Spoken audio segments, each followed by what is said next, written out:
Hello, you're listening to Ebird Online, and I'm here with another review for 90 Day Fiance. This is Season 7, Episode 6, Premature Departure, and today I'm going to be talking about Micheal and Juliana and Emily and Sasha. I just want to take a moment out to thank everybody that subscribed to my channel, and also thank you so much for your guys' messages. Some of them have absolutely had me in stitches. I love the interaction, keep it coming. Please make sure if you're interacting with each other that you do it as politely as possible. Anybody swearing will have their comments immediately deleted. And also don't forget to like the video and follow me on Twitter at Ebird99. So first up, we're going to be talking about Micheal and Juliana. And so we catch up with these guys, and Michael's telling us they're 50 or 60 days into the K1 visa process, and he realises they need to get a move on with planning the wedding. And so of course he and Juliana decide to meet with a wedding planner. So they go in yet another sports car, and they go in said sports car to meet the wedding planner. So they meet the wedding planner, and you can tell the wedding planner is quite high end, but I can tell by one look at her that she's on the make. Now this is a skill that I've developed from many years of running my own businesses. I've always learned how to spot when someone's asking questions that aren't necessarily relevant, with a view to fixing the price to whatever it is they think, not just that you can afford, but you're willing to pay. So I think it was last week that Micheal and Juliana went to the furniture shop. Again, they took a sports car and parked it right outside, and when the shop assistant welcomed them into the shop, she took them immediately over to a £14,000 sofa. So I got on the website and discovered that the average sofa for that store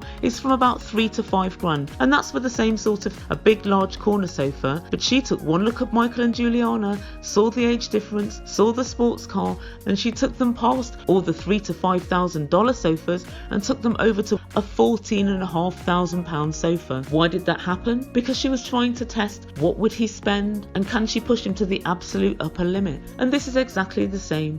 As soon as they got in, she gave a bit of a perfunctory talk about flowers and colours and so on. She said, we're obviously dealing with a second marriage, and obviously there's a lot of money here. And then her business partner said, obviously there's quite a big age difference. So what difference does that make? There's a big age difference between Angela and Micheal. Do you think they'd treat them the same? Absolutely not. What they're assessing is how much money they can potentially wring from Michael's pocket. But then to my surprise, we find out Juliana has been married before. What? To who? She doesn't give a lot of detail, and she said when she was 19 she was married for 1 year. Micheal explains it away by saying it was an arranged marriage. Juliana tells us, I didn't want to marry him, but I was pressured by the church and by my family. They told me if I didn't marry him I wouldn't be blessed for my whole life. Really? And then she goes on to say it was a very basic wedding and there were no family or friends at the wedding. So if your family were pressuring you, what would make them not attend the wedding? Come on now, Juliana, make this make sense. It's very strange to me that they weren't there. Also, Juliana's 23. She got married at 19 for a year. Then she was divorced. She's been seeing Micheal for 2 years. So she must have met Micheal immediately after getting married. And I would love to see these timelines all written down. I think we'd see somewhat of an overlap. The wedding planner gives a perfunctory chat to Juliana about flowers and colours and roses and pinks and reds. But really she wants to get down to brass tacks. How much of an imbecile is Micheal?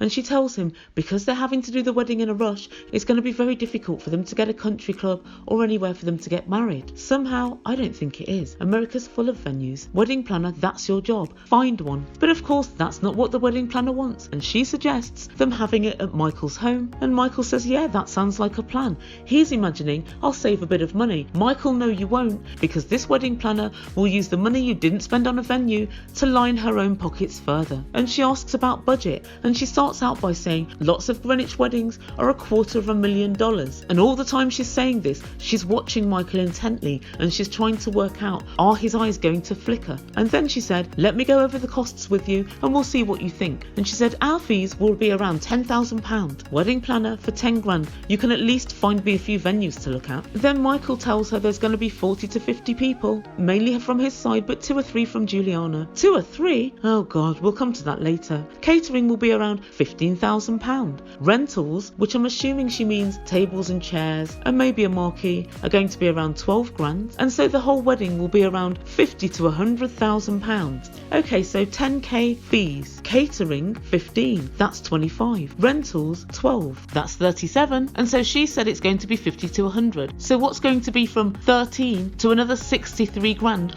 on top of that cost to make it up to the 50 to 100 grand that she's saying? This is a scam. You're not a wedding planner, you're a wedding scammer. And catering 15 grand. If there are 40 guests, that means it's $375 per head at an at-home wedding. What is it you're going to be eating? 30 lobsters apiece. Micheal, my grandmother, used to have a saying, a fool and their money are easily parted. And this is what's happening here. Juliana's puzzled, and she thinks you can get several weddings in Brazil for this sort of money. I just can't understand how it's so expensive. Juliana, it's not. This wedding planner's lining her pockets. Then talk turns again to Juliana and her family. Micheal says they're very, very poor. Don't forget, Micheal, when she's with you, she's a rich American. And Micheal tells us that he's supported her family an awful lot. When her sister lost her hearing, he bought her hearing aids. Oh, Micheal, it is very nice of you. It's not enough to brag about, I don't think. The tax is more relevant because at least they can make money for themselves, but Juliana had to trick you out of that, didn't she? And then Juliana and Micheal say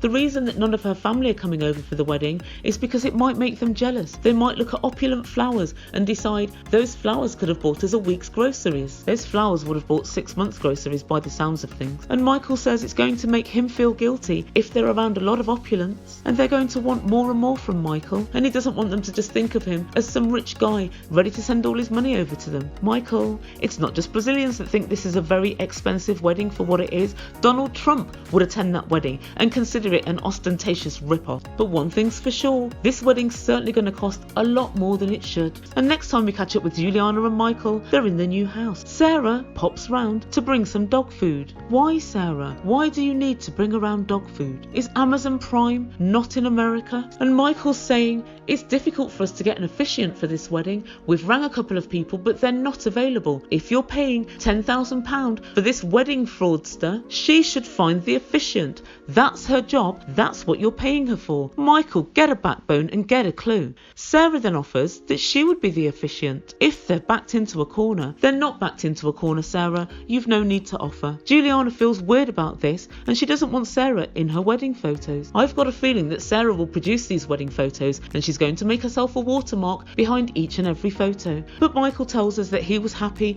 that she was willing to do it for them. Micheal, Sarah's willing to do a lot because she wants to make sure her alimony is not going to be compromised once the happy day occurs. And then the conversation takes a different, more sinister tone. Sarah says, I'm really uncomfortable talking about this. Sarah, you've just offered to officiate the wedding. You're not uncomfortable at all. But she wants to check that the kids' financial future, Max and Cece she means, is secure and taken care of. What about the other child, Juliana? Who's taking care of her future? And then Micheal tells Juliana that he'd like a prenup. Micheal also says, gosh, it's a surprise to me that Sarah brought this up, but I'm really glad that she did. Micheal, it's no surprise to you. You don't have the backbone to broach this subject yourself, so you told Sarah about it and you asked her to come round and then casually drop it into conversation. Micheal, you're looking weaker and weaker by the second. Juliana, for her part, played dumb. She said she doesn't know what it is, and then Micheal carefully explained to her that a prenup is a financial agreement between all the parties to make sure that they know where all the money's going in the unlikely event of a divorce. Juliana told Sarah, it's something that I want just Micheal and I to talk about on our own. And then she tells producers, I never heard of a prenup agreement. Come on now, Juliana. Prenup, you're fooling nobody. Well, maybe Micheal, but nobody else. You know very well what a prenup was. Michael's never mentioned it to you, and you were sitting crossing your fingers every evening that it would never be mentioned, that he'd go into it head first with no financial agreement at all. This seems to me as if someone's just punctured your dinghy. Sarah then decides to take her leave. I hope I didn't stir the pot. However, I want to do this for my kids. Now, I can fully understand why Sarah wanted to do this, but really I feel as if Micheal should have had the backbone to talk to Juliana about this. He's waited until the 11th hour to bring this up, and it proves that in the back of his mind he kind of knows that Juliana is in it somewhat for the money. Micheal tells us this conversation's going to be difficult. Yeah, you're right, it's going to be difficult, and I think they both know that anything could happen in 5 years' time when the green card is secure and the bag is secure. Juliana is understandably quite upset. I think that she knows exactly what a prenup is. If you're on yachts in Croatia that are full of young girls and rich older guys, the other girls at least will be talking to you about prenuptial agreements, about money and division of assets. Juliana's English, I think, considering her youth, is very good, but suddenly Prenup. She manages to say most words perfectly. She's heard the word prenup be said several times,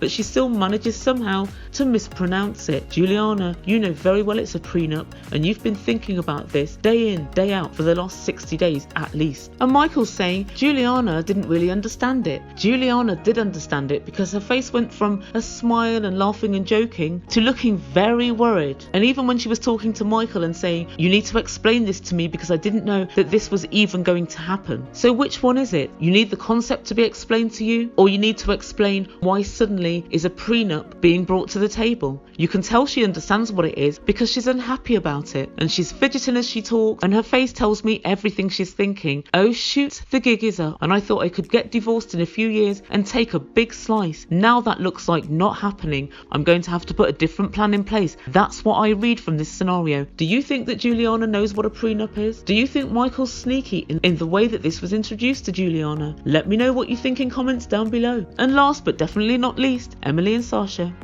Emily, or mistake number 3, as she's known to Sasha's new girlfriend at the gym, is packing for her move to America. Emily says, we have less than 24 hours before we get on the plane. It's a really crazy time. We made a whole life in Russia, and now we have to fit that whole life into just 3 suitcases. But one of the main problems is that baby David is so big, his clothes weigh more than Sasha's and Emily's put together. And so Emily's sorting through piles of clothes, and she's sorting out what she wants to take and what she doesn't want to take. And she said, oh, do you think I'll need my workout pants? And she said, my God, these are so small. And she said, before I was very slim and I was very body confident. Now I feel a lot of pressure to lose weight, and I have a baby body. I'm no longer as confident as I was before. And to help her out, Sasha pipes up, yep, you'll need it. You'll need those workout pants. Take them. They'll be your motivation to lose weight. No wonder Emily's no longer confident. And for some strange reason, she also thinks she's going to have added pressure because Sasha wants to do bodybuilding and modelling when he gets to America. Okay then. Emily looks at what Sasha's packing and she says, it doesn't even seem like you're moving to America. You've only got so little stuff. And he said, I have a couple of few shorts and a couple of shirts. It's fine. It's summer, right? Yes, Sasha, it is summer. And then it's autumn and then it's winter. What's your point? You need more than 2 pairs of shorts and 3 shirts. Everybody knows that. And Emily says it seems like you can up and leave at any time. And she looks at Sasha for a response and he says nothing at all. He just yawns. Oh, would you look at that.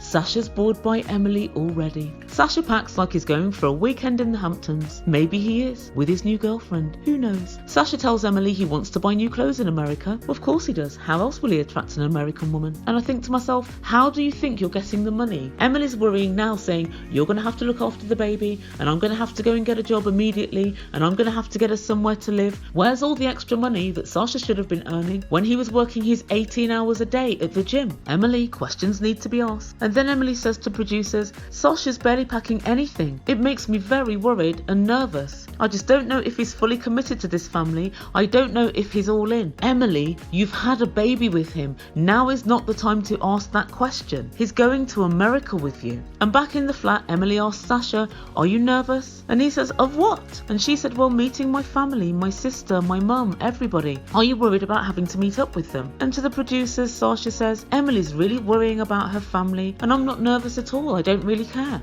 The only person that needs to be nervous is Emily. Why should I need to be nervous? And this shows to me that Sasha really doesn't care one jot. He doesn't care what people think about him. He doesn't care about how he appears. He's the most selfish person known to man. And Emily says, do you have any emotions at all? Emily, no, he doesn't. He has sociopathic tendencies instead. You don't get to have both. And then Emily says to him, don't tell my mum about your ex-wives and kids. What? Well, they're obviously going to find out anyway, Emily, because I assume they watch TV, especially if they know that you're on it. She only knows that you're divorced. She doesn't know about the children. And she said, just don't bring it up if she doesn't. And Sasha's like, yeah, no, whatever. He couldn't really care less. He's just thinking to himself, thank God I'm moving to America because I've already completed Tinder in Russia. And the next time we see them, they're actually going to the airport. Today's the day we're finally moving. Sasha's parents are coming over to take us to the airport. And then she goes on to say, traveling with the baby is really stressful. And you can tell that Emily's very emotional and she's on a knife edge. I think she's worried about not just the plane journey, but also if Sasha's all in, and she's also worrying about what her family will say when she gets home, the whole 9 yards. And then his parents come round and his mum performs a religious ritual to try and prevent Sasha from leaving yet another wife and child. Sasha doesn't believe in this crazy superstition and he tells us so, but let's see if it works. And Sasha tells us he's excited to finally leave Russia. He says, I'll miss my children, but I'm really excited to get to America. I want to build my own gym and I want to swim in the Pacific. Not much of a dream. I've swum in the Pacific in Hawaii. It's just a normal old sea.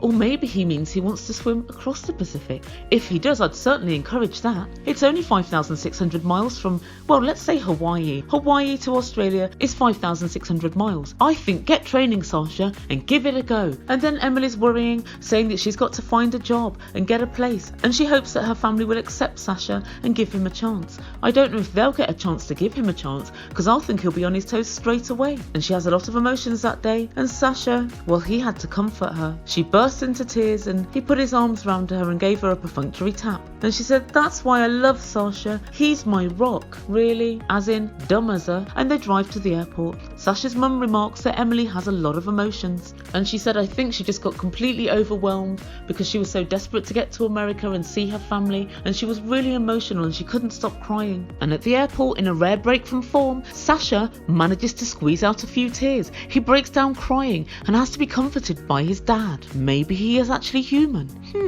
Something to consider. And as they get onto the plane, Sasha says toodaloo bitches to his ex-wives and off he toddles to America to live his American dream. Is Emily part of that? I don't think so. But guys, as usual, let me know what you think. Do you think the truth is finally dawning on Emily? I think that it is. Please put your comments down below. If you haven't already, please subscribe to my channel and don't forget to like and share. And you can follow me on Twitter at Ebird99. You've been listening to Ebird Online. Ciao for now.